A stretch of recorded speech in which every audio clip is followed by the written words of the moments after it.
Hello and welcome to this latest Thinking Space Initiative workshop. Today it's the distressing subject of rough sleeping. It's sadly a sight all too familiar to anyone who lives or travels through the UK's major towns and cities. Estimates widely vary from 5 to 15,000 rough sleepers across the UK. In the context of the UK's population size, the problem is in fact very small. So why then, after 30 years of government interventions and huge expenditure, do we still find people sleeping rough on our streets? It might be a small problem in numbers, but its consequences are severe. Shockingly, the life expectancy for a man sleeping rough is 44. For a woman, it's even worse at 42. This is around half the normal UK average life expectancy and compares to pre-Victorian England. Rough sleeping is closely linked to mental illness, with half of all rough sleepers suffering from the disease. 40% are also addicted to drugs and 40% to alcohol. Most, 3 out of 4 rough sleepers, suffers from at least one of these problems, and many suffer from all three. The challenge rough sleeping poses to our society and our welfare state is seemingly unsolvable. So is there no way forward? Why can't a rich, modern, caring society like ours find a way to help those in need? So we've brought together 4 experts to have an informal but frank discussion to suggest a way forward.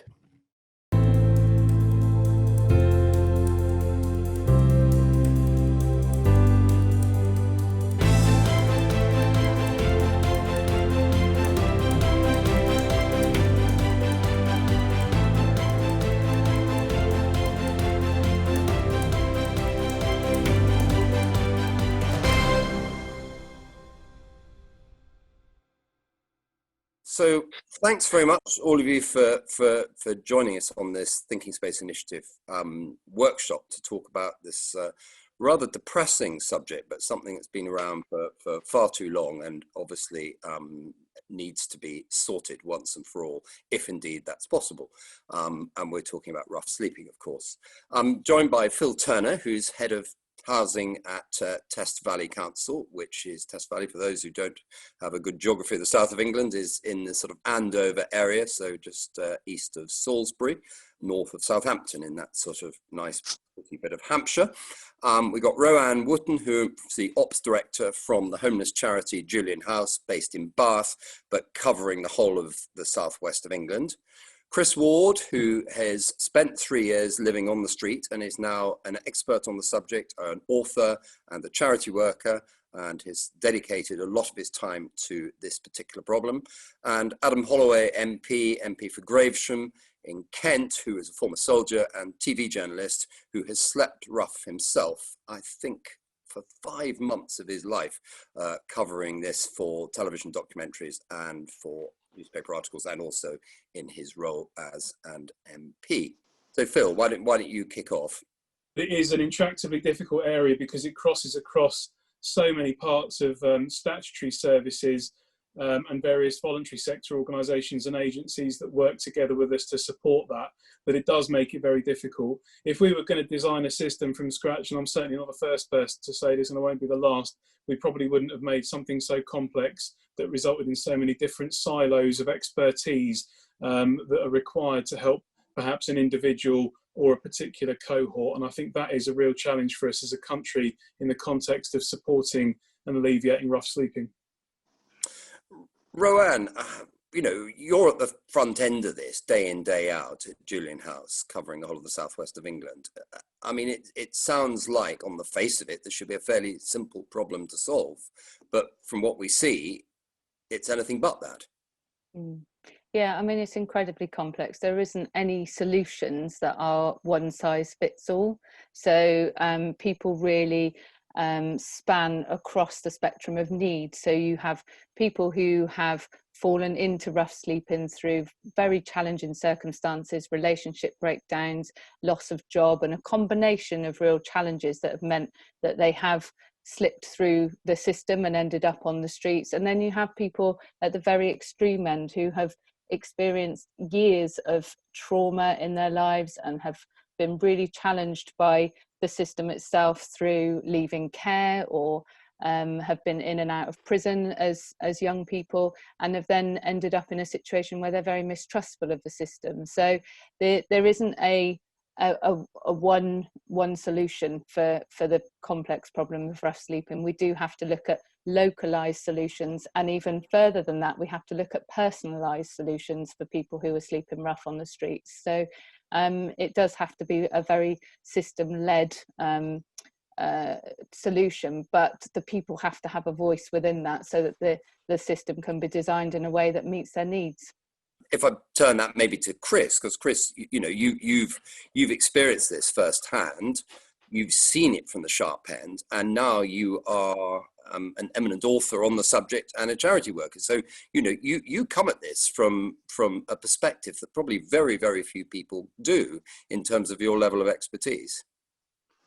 I think, like both parties before, hit the nail on the head. I mean, there's just so many complex needs around rough sleeping, the addiction, the mental health, the emotional health, so many different charities, so many different organizations, all having different opinions in like how they want their part of it to work. To me, it never seemed that there was one organization that took charge and said, right, this is a way that we can actually deal with rough sleeping. For me personally, I think that it has to be from the person on the street that actually wants to accept or decide that they want to get out of that system. And some people don't get to that point. Many don't, but I think it has to be, first of all, come from the individual to say that I've had enough. And that to end up living as a rough sleeper, it doesn't just happen overnight. There's loads of different things that happen throughout years, months, years, and tens of years. So to try and think that you can fix it all in one go, you're just batting your head against the wall, really. I think that person, as an individual, I had to go through so many processes before I decided that it was enough. And part of that process was trying to kill myself, in many different ways, the isolation from other people. You're just dealing with just so many complex needs when a person finally says, I've had enough of this life. But where do you go to? Do you go to mental health? Do you go to the addiction? Do you go to the hospital to get fixed physically? Do you rely on church organizations to build you up spiritually? It's just the whole, even though the rough sleeper has so many complex needs, so we make a system around it to work with them rough sleepers, I think. I mean, it's clearly a highly emotive and depressing subject, and it's a truly shocking one, actually, that in this day and age, a country of our size and wealth has this problem. But some of the other sort of taboo subjects to do with rough sleeping, to do with the causes of rough sleeping, that are simply not being addressed. I mean, Adam, from your perspective as an MP, and an MP who has a specialist interest in this and has experienced it and has covered it as a reporter for ITV in your former life, do you think that the issue is down to simply not understanding the root causes, or is it just down to inertia or bureaucracy? Well, we've got a problem because people like to assume that normal people, in inverted commas, will end up on the street because of evil things the government does or whatever else. And of course, there are some people who end up on the street because of evil things the government does. But actually, the reality is, in my experience, and I'm pretty sure Chris would agree with me, 99% of the people who are on the streets of our cities for any period are mentally ill, or they're drug addicted, or both. And we're not going to get anywhere in helping this cohort at the very bottom of our society if we keep on perpetuating these myths that this is something that happens to the majority of people. It doesn't. And I see street homelessness not as an issue of housing, although of course that's part of it, but actually it's a health issue. And if Boris made me the minister, I'd wish to be the minister, but in the Department of Health, not in the Department of Local Government, because that's the root problem: addiction and mental health. I mean, that's a really interesting point, because, you know, a lot of people, when you see people who are on the streets, there is clearly an underlying mental health issue there. I mean, Phil, from a housing point of view, this must be frustrating when, in other words, you are given a problem to house these people, when actually the issue should surely be down to the health department. Yeah, I find myself in an interesting position, and I agree with a lot of what Adam just said. As a housing professional, one half of my professional career is around delivering more affordable housing, but I frequently feel that the conversation around homelessness is hijacked by a need to deliver more housing. In my experience, bricks and mortar just simply do not abate the issues that affect people who have spent a period of time on the streets. And everyone I've met who has been homeless in the context of rough sleeping had accommodation at one point. And that accommodation was generally lost, and they found their way onto the streets as a result of a complex storm of issues in their personal lives, be they relationship, health, financial, and all, you know, you name it really. And that collection of issues that results in someone hitting the street in the first place then goes on to become a more complex and entrenched set of problems once that social alienation and isolation really starts to impact on that individual. So for as long as we think homelessness can be cured by more houses, particularly in the context of rough sleeping, we're failing to address the fact that whilst the statutory housing authority has currently got the legal homelessness responsibilities, it is not in a position to directly influence other services who do not have statutory responsibilities specifically for meeting the needs of homeless people or people experiencing homelessness, but rather they would be in a position to help those people sustain accommodation where the local authority to offer it. And that is a really difficult issue, and I do agree with Adam. I mean, Roanne, you must see this day in, day out. I mean, would you agree that actually the problem isn't down to bricks and mortar here? There are far more complex, deep needs that are behind the scenes that need to be addressed first. And I mean, we've talked about mental health issues, but there are others as well: criminal gangs exploiting people for begging, etc. So we can go on to that in a minute. But do you see that in a way as part of the bigger problem, rather than this rather oversimplistic call for more houses? I do, and I think that we are losing the prevention agenda by dealing with the crisis. So we're not preventing adults becoming vulnerable adults. We're not preventing addiction from being about numbing pain. How do we prevent that pain being there in the first place that should not need numbing as an adult or even as a young adult? So I think we are definitely losing sight of the prevention that we need to refocus on. I also think that the services that we need to wrap around the individual need to be well funded, well equipped to respond quickly to the needs of somebody who has found themselves on the streets. People shouldn't have to wait months for mental health services when they are either in a situation where they're facing homelessness or they have become homeless. So I think it's a multitude of issues, but we really do not need to lose track of the fact that we need to prevent people becoming homeless in the first place and prevent that vulnerability that means that they don't feel necessarily resilient enough to deal with what life is throwing at them, because actually they haven't been taught that resilience or shown that resilience as children. So I think it's really, really important that we continue at a strategic level to have those conversations, whilst using, as I mentioned earlier, the client voice to make sure that services are shaped well in the future. And we'll talk about, you know, how potentially that could be done later. But I just want to turn to you, Chris, for a minute. You know, in your capacity as somebody who is a charity worker, but also an author on this subject and has experienced it, a lot of people think this is purely a question, as we've heard, of bricks and mortar. We've heard also that this is actually a far more concerning problem, as you yourself went through these issues in terms of mental health issues. But there are other issues, aren't there? I mean, we often see, particularly in the larger cities, you can see what is clearly almost like a mafiosa type operation with often the depressing scenes of a mother and young child begging, and beholden to sort of almost criminal gangs who are encouraging this. Gangs potentially from Eastern Europe, I think you see quite a lot. So is this another problem? Is this one of the taboo subjects? I think it is a taboo subject, you know, like people don't want to talk about that. You know, we're living in a day and age where people are being sexually exploited, or criminal gangs are taking control of vulnerable people and made to beg for, you know, for the benefit of the gang.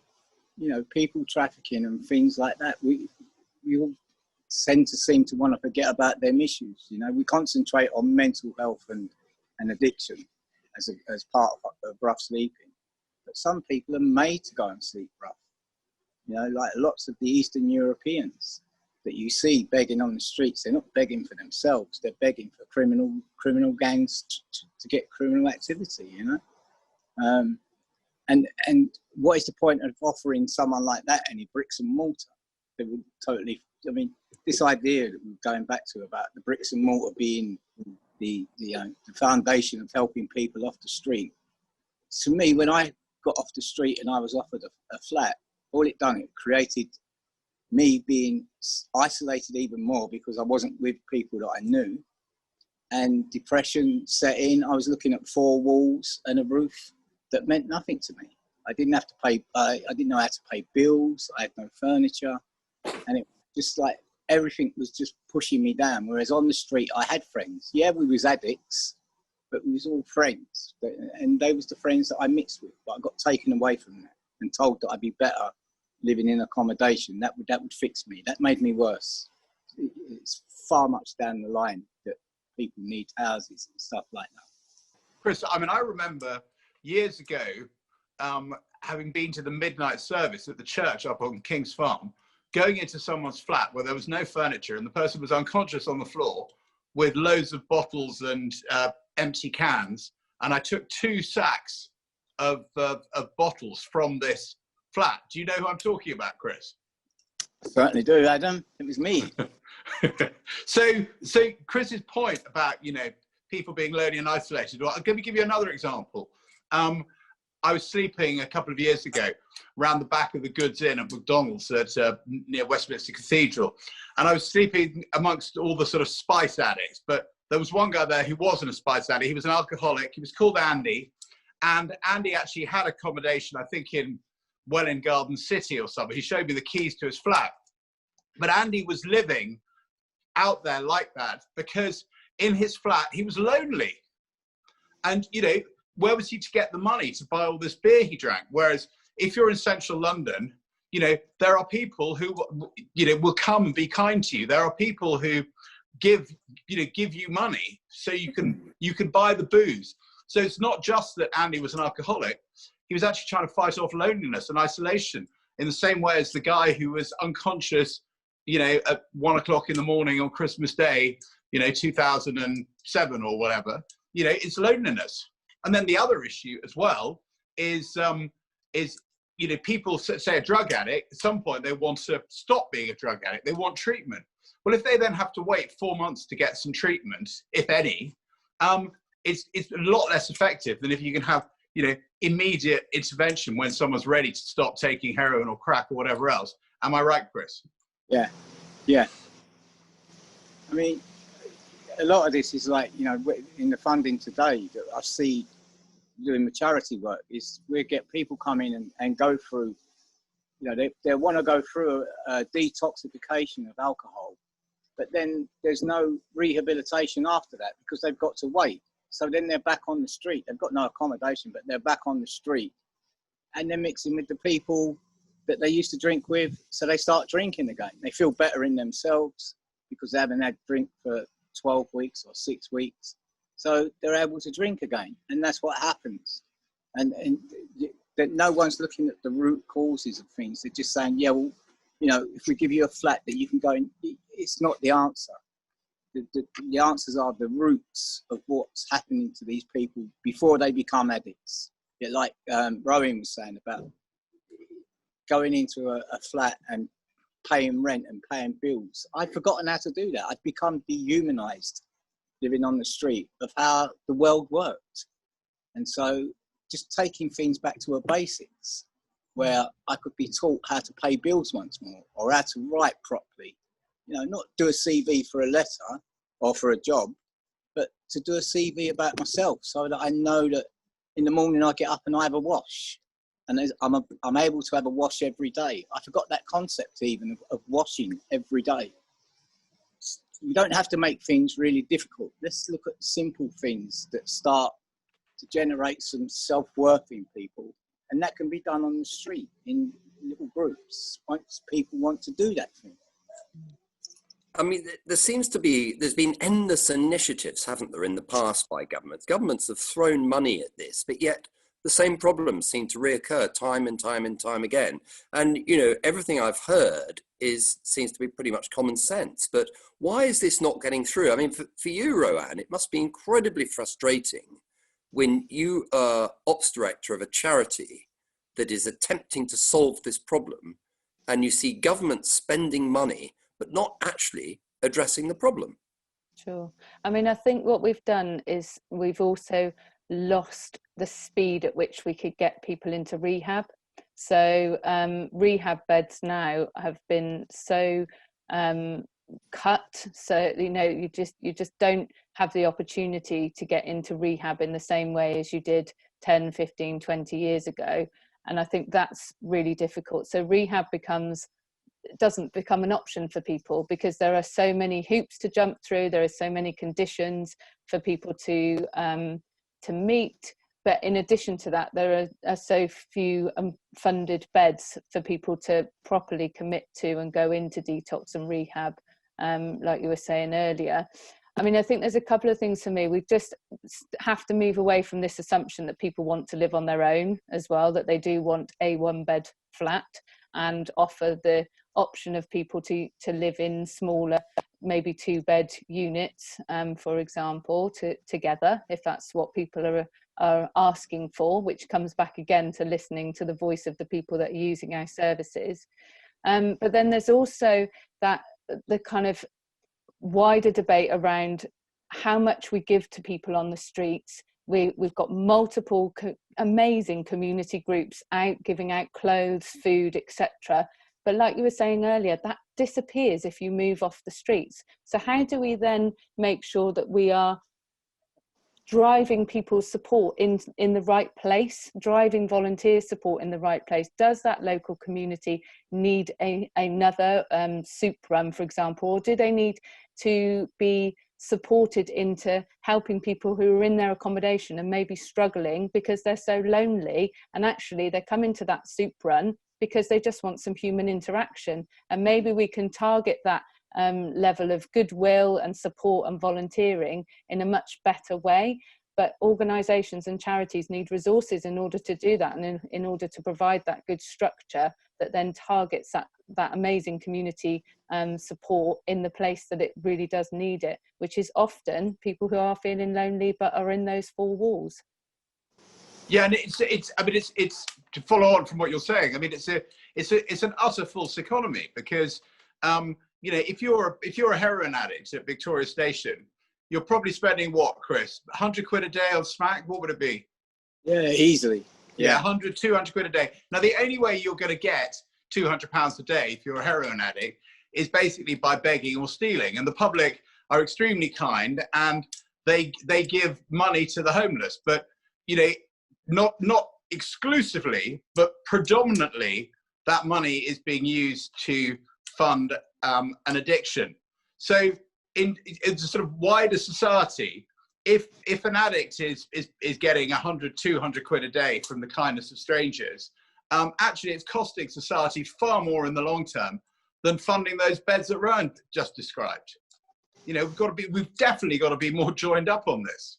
So yeah, and you know, and I think there's also a sort of moral imperative here. I mean, who are the people? You know, everyone loves using the word vulnerable these days, but I mean, who are the most vulnerable people in the country? You know, they include the mentally ill and the ferociously addicted to drugs. If somebody's homeless, they're homeless because they're addicted to crack cocaine. They have mental health issues, and you know, and ultimately there's a cause behind that. So why we're not going back to the root cause? part of the problem is, I think, what I started off with, say that we conflate, we mischaracterize the group of people who are street homeless. I mean, there are many, many more invisibly homeless people, as the other panelists will attest to, you know, sofa surfing and all of that. And what happens is we conflate these groups. So I'm only talking about rough sleeping, but you're not going to help the rough sleepers if you keep conflating, talk about the homeless and evil governments, whether Tory or Labour or whatever else. You're only going to help the street homeless when we accept that they're overwhelmingly mentally ill or drug addicted. They are a completely different group, well, an overlapping group with the people who are sofa surfing. And you've got to have a sensible policy on sectioning the mentally ill, and you've got to do something to get these people off drugs. I mean, I've got every sympathy for a heroin addict. I could completely understand how they could get that way. You know, they actually need help, and this is what we're not providing them with. Could I just go back to a couple of things Chris said that I thought were particularly interesting, which are about the need to set small steps and small goals that are achievable. And something that I thought was really powerful, stuff that can make people feel good about themselves. And I think there are some really simple and straightforward things that statutory services can do, and some are already doing it. And when you talk about this with members of the voluntary sector, they wonder why it's so difficult for us. But what we've done historically is met people when they're at their most vulnerable. They have built up the courage to walk into a municipal building to see someone like me or my colleagues, who are quite intimidating when you walk in off the street. Every conversation we have with someone who's affected by homelessness is deeply personal and deeply emotional for the individual imparting that information. And we have been really good at making people wait when they've got the motivation to seek help. And we've also been really good at treating people like they are a problem, rather than an individual with talent, with their own social capital, and a belief in themselves that has often sadly been lost in the case of people who have experienced rough sleeping. And so I think that there is a way in which the system could work differently that is more straightforward than legislation, funding, and the complexity of all of these different areas of expertise. And that's quite simply coming from an asset-based and a strengths-focused perspective on speaking to people and on understanding them as individuals. And I thought those two things Chris said were particularly insightful from my perspective, because that's something that I've recognised that local housing authorities have got wrong for many, many years, and it is now hopefully beginning to improve. But it's an important element of the way people feel about themselves when they seek help, and the help that is available at the point they're sufficiently motivated to come forward and ask for it. And it's at that point you can see the system failing. I agree. And I think that we've got to stop talking about rough sleepers. It's people who sleep rough. They are people first. They're not a group of rough sleepers. So I really feel strongly that we have to change the rhetoric around that, because it does depersonalize people and it does put them into a group to have services delivered to, rather than people that we want to co-design and co-produce good support plans, good targeted goals that is actually decided by the person who is sleeping rough as opposed to the rough sleeper. So I completely agree with that. And it's about not accepting the person in front of you at their lowest ebb is as good as they're ever going to be. Absolutely, yeah. And we've worked with so many people who have got amazing memories of things that they have done in the past. You know, playing football at a club, it brought them really good positive feelings of good self-esteem. You know, we've got people who get into accommodation and then they can join their local rugby club, and that's what keeps them going every week. But if you asked a person on the street in the community, do they realise that the person they're looking at who is currently begging is actually somebody who has enjoyed playing rugby in the past? They wouldn't make that relationship, because they're not thinking about that person's strengths, they're thinking about that person's needs at that point in time. So it's very different. what would rough sleeping look like now if you could actually get it down to the level of people who didn't fit within those other boxes that should be dealt with by other departments such as the Department of Health or the criminal justice system? I think we talk about mental health because we understand that the individual that we're dealing with has a mental health problem. What the system thinks is a mental health problem requires someone to have a diagnosis. So I'm just going to make that distinction, because I feel from my own personal experience through the services that I've either worked for or been responsible for running, that in very many cases I'm confident that person is, to all intents and purposes, in a state of poor mental health. But the mental health services would challenge my view on that individual's capacity to deal with their own issues. I completely agree with that. I mean, I remember years ago, back in the 90s, and I was living on the Strand, and I remember there was this guy who was mentally ill, and he was drinking water from a puddle like a dog, and hundreds of people just walked past him. I mean, when we talk about people's mental health as well, I think one of the things we tend to forget about is the emotional health of someone. You know, to me, the mental health and emotional health are two different subjects. They're two different categories that go on within the body. And a lot of people that come on to the streets, you'll find, have come from very abusive backgrounds as children and not given love. So if you're not given love, how do you understand how to love yourself? So you go through life not knowing what proper love is. And, you know, if you haven't been shown, if you haven't bonded, how do you bond with anything in your life if you've never been shown it from a child? So lots of this stuff with people, that are rough sleeping now, we tend to say, oh, they've got a mental health problem because they don't behave like us. But let's look at their emotional stuff as well, because a lot of that goes unmissed. When you talk about like their past and the historical past, they're not going to tell you that they've been abused as a child or as a baby, they've been neglected or, you know, not cared for. But that's going to come later.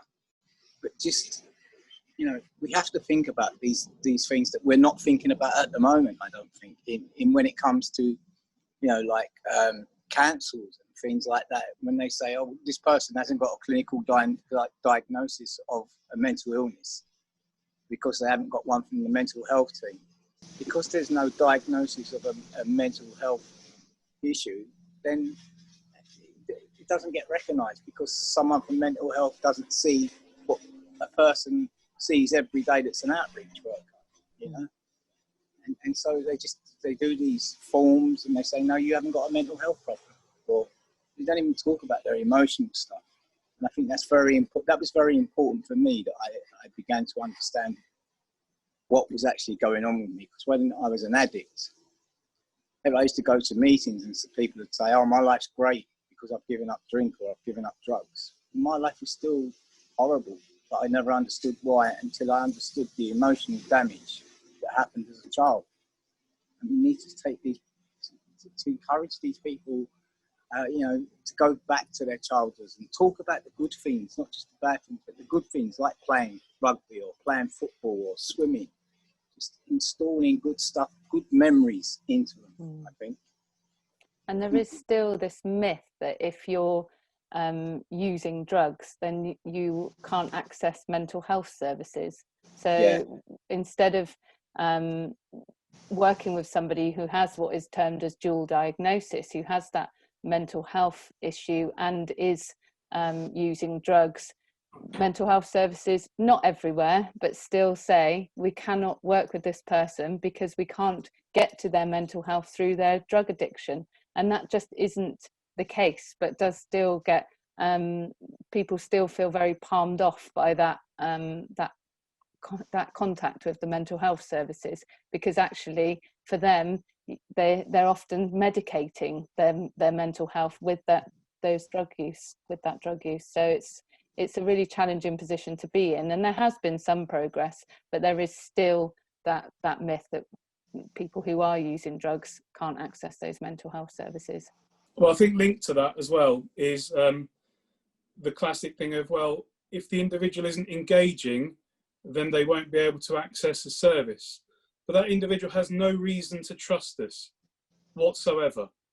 And so without some level of tenacity and the will to continue to work with an individual who is effectively telling you to go away, or even running away from you when you go to meet with them, we will never build the trust to enable that individual to feel able to have an honest and open conversation about what's happening in their lives, what's happening to them, and what they think they would like to happen in the future. You know, what their vision of what is good for them would look like.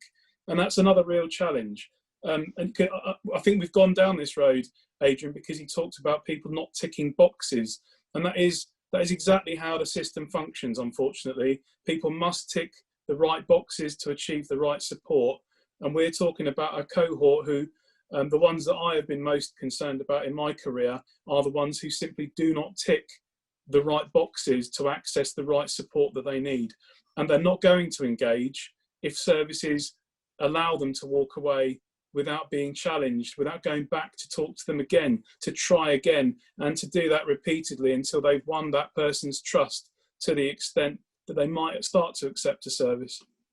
And some of the most successful outcomes we've seen is where mental health services actually physically come out on the street and engage with a person who's sleeping rough.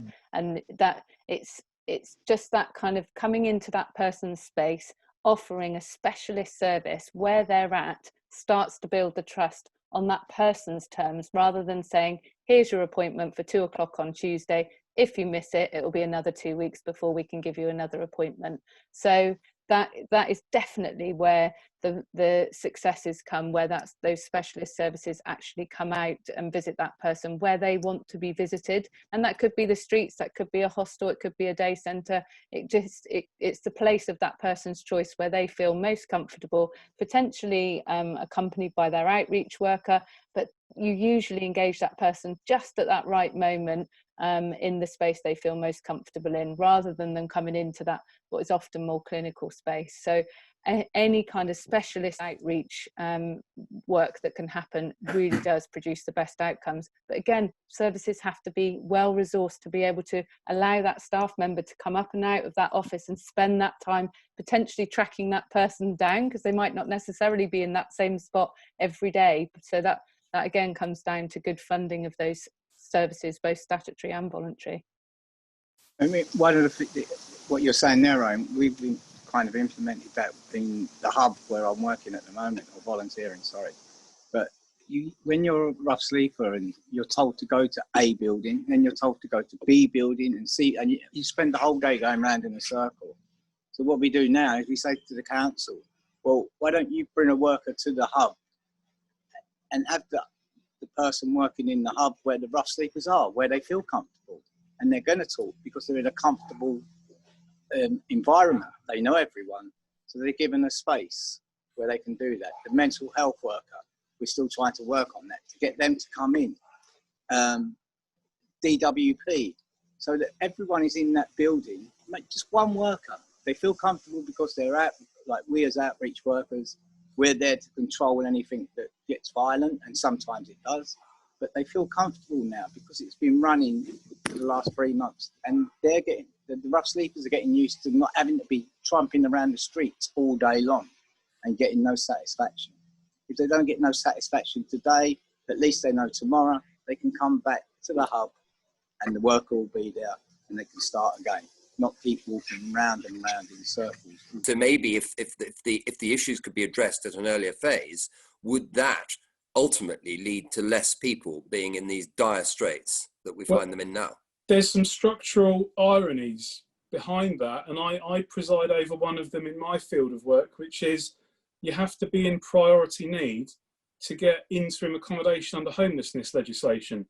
As a local authority, we've taken a decision to disregard that, but most authorities do not disregard that test. And the irony of the test in the context of rough sleeping is, if you leave someone sleeping rough for long enough, they will fulfil the priority need test, then there will be an accommodation duty. But by that point, that person's issues are far, far harder to treat and to deal with. And I imagine other parts of the system are riddled with similar types of contradictions, whereby you have to achieve certain things to get certain types of help, which means that they perpetuate their time on the street far more than they otherwise would need to. The prevention point that Roanne made and that you picked up on there is absolutely fundamental. But I've been grappling for 20 years with, how do I predict the next person who's going to hit the street, and how do I find them? And that isn't at all straightforward, and I feel like that's the holy grail. So we do need to have some ability to respond quickly, decisively, to pick people up and scoop them up when they're on the streets, but recognise they probably had issues before they hit the street that will need to be addressed in order to keep them in accommodation and help them move their lives forward in a positive way. And then what we need is a system that offers people choice as well. Once they have been picked up and that we're able to offer them accommodation, we can offer them a choice of what accommodation they would feel most comfortable in and feel like they would be able to achieve their outcomes in. I was talking to a woman who used to sleep rough at the beginning of this week, and I sort of said to her, we're trying to get many more female only beds so that women can, you know, be in their own space and really recover away from some of the real challenges that men bring to their lifestyles. And she said, oh no, that's not something I would want. She said, I don't want to be in a group of women who are all cliquey and we're all causing trouble for each other. I'd much rather be in a mixed gender accommodation. But then I can go to another project in a mixed gender accommodation and talk to a woman about how challenging it is to be living, you know, right next door to men when men have been part of her abusive background. And she'll say, absolutely, you know, we have women who are not quite at the threshold or wanting to go into refuge, for example, but actually they don't want to live on either on the streets sleeping rough with other men or with men, or they don't want to be living with other men. But we've seen a real chronic shortage of beds just for women, so that we can make sure that we can provide gender support for those women. So I think choice has got to be at the heart of what the system can offer people, so that again we're not doing two, we're working with and supporting. So in terms of solutions then, I mean, we've heard the problem. It's multifaceted, it's difficult, it's complex, it covers a number of issues from finance to emotion to wealth, to healthcare to crime. So this isn't an easy one to solve, but, you know, given all we've heard, it seems that one of the major problems is the sort of systemic failure of leadership or the lack of coordination. What would you say is the way that we can solve this? Are there any sort of immediate solutions that need to be addressed that would at least help to unblock? Yeah, there's a lot of things, I think. Some of them relate back to the conversation we've just had, which is about not letting a lack of affordable housing hijack the conversation about what's needed to bring people inside off the street. There's a very simple lesson for governments of all distinctions to note. When the directive came about for COVID-19 to bring everyone inside, they did, and they were brought inside. Tell local authorities to bring people inside. That seems like quite a straightforward thing to me, naively, particularly when you look at the amount of money it costs to sustain people in the state of rough sleeping. So there's a whole bunch of stuff around strengths-based assessments to stop seeing people as problems and start seeing them as people, which we've already talked about. But then in terms of things like grant funding, homelessness is always on a temporary short-term grant funding footing. And obviously I've got a colleague, you know, there's colleagues here from the voluntary sector who understand that as well as a local authority would. We really do need longer term grant funding so that we can plan with certainty, and people can apply for jobs that they feel give them some kind of security, but be they a support worker for a voluntary sector organisation or someone delivering a project from a local authority's offices. There's an issue with, for me, from a local authority perspective, the way in which there is a trend in government to expect local authorities to bid for funding, and those bid rounds have become increasingly onerous. And with no guarantee you're going to achieve funding at the end of it, we're having to make some difficult decisions about how we divert resources towards those bidding rounds for funding. And actually, it is really hard work. In addition to that, the most recent funding, Next Steps funding, was really challenging. We opted not to apply as a borough council because we felt we were not going to be a priority based on the criteria. And it was an awful lot of investment of time and energy into something where we felt we would not be a priority. And I've recently seen that roughly 84% of the country received that funding.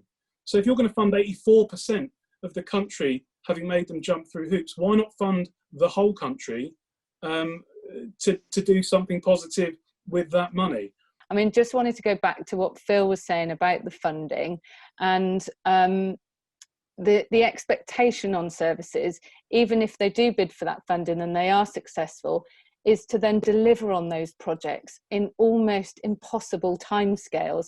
So you can hear 1 week that you've been successful in that funding, and then you're expected to deliver that project almost immediately. And that includes challenges around recruiting staff and retaining staff, etc. So I think that realistic timescales is really very important. And I would just really give an example that we have got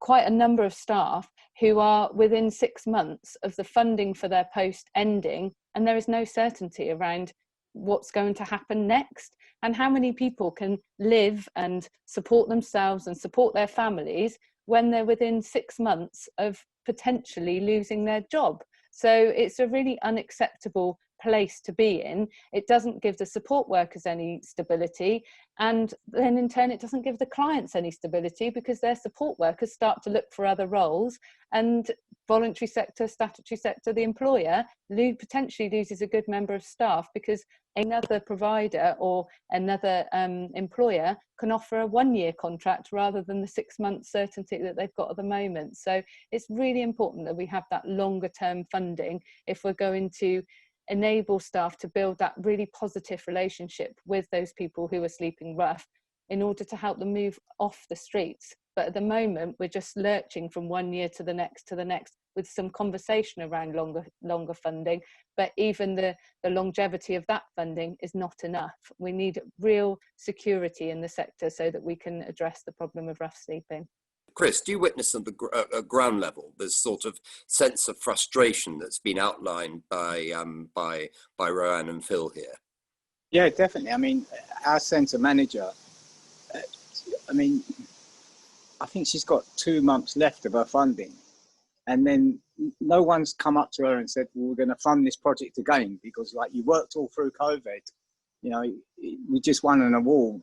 The hub where I work, they just won an award because of they was the only people to operate throughout COVID in our area. Chris is being very modest.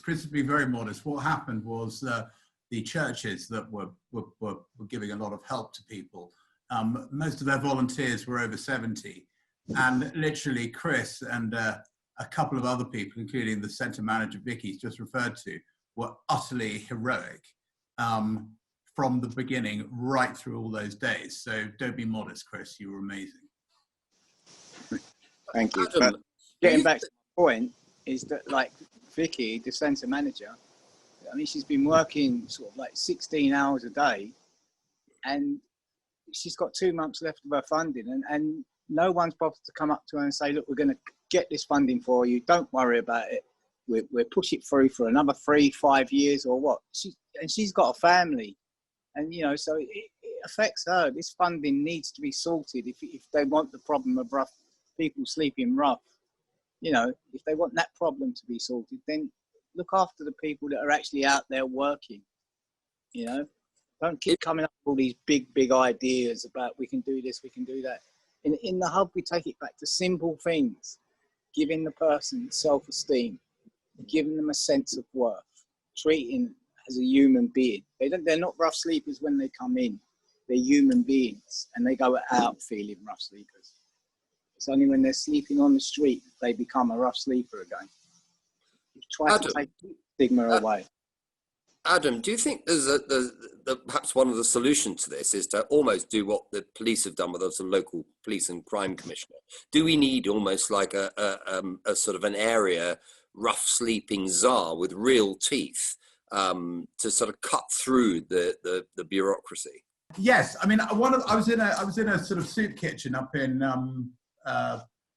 called Next Meal up in North London the other day, and the guy who runs it was talking about how fragmented the voluntary sector, the statutory sector, etc., are, and I think absolutely there is an argument for having sort of regional people responsible for this. You know, perhaps from the voluntary sector. I mean, you know, Phil would be very good at it, but so would someone like Roanne. You know, and actually have some real teeth, and you know, actually receive the money. I mean, for example, you know, they give money goes for mental health services, but they kind of just get lumped in with the general budget. So yeah, I think a bit more teeth. I just don't think we're going to solve this problem if we continue to do stuff piecemeal. You know, every government that comes in says they're going to, you know, get everyone off the streets. This government's, you know, said exactly the same thing, and I hope we will. But you know, we're only going to do that if we make this a proper national effort, and if we see, thank you, Roanne, people who sleep rough, if we see them as individuals who are predominantly unwell, and we've got to grip it from there, because if we carry on with this sort of narrative, we're going to get absolutely nowhere for these people. One of my biggest things is that we begin to look at people sleeping rough as human beings, as a society, and not just people with a mental health problem or being an addict. I think we lose that concept of how dehumanized you become whilst living on the streets, and how important it is if you're treated just like a normal human being with normal conversations and just simple things, you know, like people saying about giving money and stuff like that. If you've got £10 in your pocket and an hour to spare, instead of giving the £10 to a rough sleeper so that they can go off and do whatever they want with it, why not sit down with a rough sleeper and make a conversation with a cup of coffee so that you're bringing something human to them? And for me, I think if we all played a part in that, and we could just, you know, how simple is that? You know, you don't need to apply for budgets, you don't need to apply for, you know, all these different funding and all that. But as a society as a whole, stop looking as the person sleeping rough as just the addict or the person with mental health problems. Treat them as a human being. One of the things my father used to say was that the challenge is to love the unlovely. And you know, you can look at a heroin addict at a station and think that they're, you know, whatever. But you know, actually, it's much easier to, you know, to help a nice elderly lady than to help a filthy heroin addict. But the challenge is to love the unlovely. And that's really interesting, because one of the things, well, there's a lot of things you could say about the welfare system and the intricacies of it and elements of it which could probably be reformed. But I suppose my top line point would be we still have a hangover of concepts like the deserving poor from however many centuries ago those concepts were enacted as part of the poor laws, etc. We still have an overhang of that within our current policies and processes in terms of the way we assess people, the way we award benefit, the way we may or may not give housing to certain people in certain categories like intentional homelessness. And I think we need to think again about that, about whether that's an appropriate philosophy for 2020. Great. So I think lastly, just one big idea from everybody, 15 seconds. What would be your number one priority to solve this, to wrap it up? It's a complex problem, and there's a number of potential solutions. Where would you start? Roanne, why don't we start with you? Local housing allowance for me, so the rent that people can achieve on a property in the private rented sector if they are in receipt of universal credit is unrealistic. So the private sector is held up as part of the solution for people who are sleeping rough to get into. It's not attractive for landlords to house people who have come off the streets. It's less attractive if they're not even going to achieve a market rent for that property. So we really do need to look at, if we're going to hold up a solution, which is part of a solution being the private rented sector, we have to make it so that landlords receive the rent that they require on the property, and people can access the accommodation that they need through the private rented sector. Chris, what's your big idea? I think we can start working with people that are sleeping rough on the streets while they're on the streets. If we have appropriate people in from mental health, from outreach teams that are going out to the street and making contact with the rough sleeper while they're on the street, even while they're in crisis or before they become really in crisis of, you know, addiction or mental health. So that them needs can be identified, and then they can be appropriately sent to the appropriate person that's going to actually deal with their mental health or their emotional health or their addiction. Phil, what's going to do it for you?